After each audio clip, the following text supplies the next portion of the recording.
Hello, everyone. In today's video, I'll be showing you how to change the email address linked to your Bybit account. If you want to update your registered email on the Bybit app, here's how to do it step by step. First, open the Bybit app and tap on the profile icon located at the top left corner.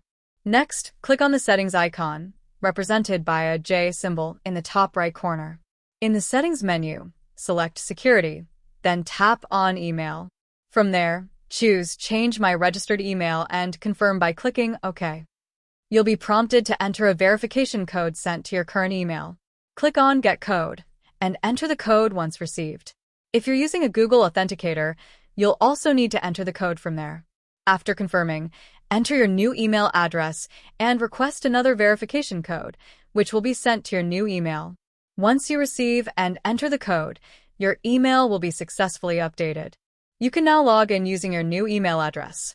If you found this video helpful, don't forget to like and subscribe.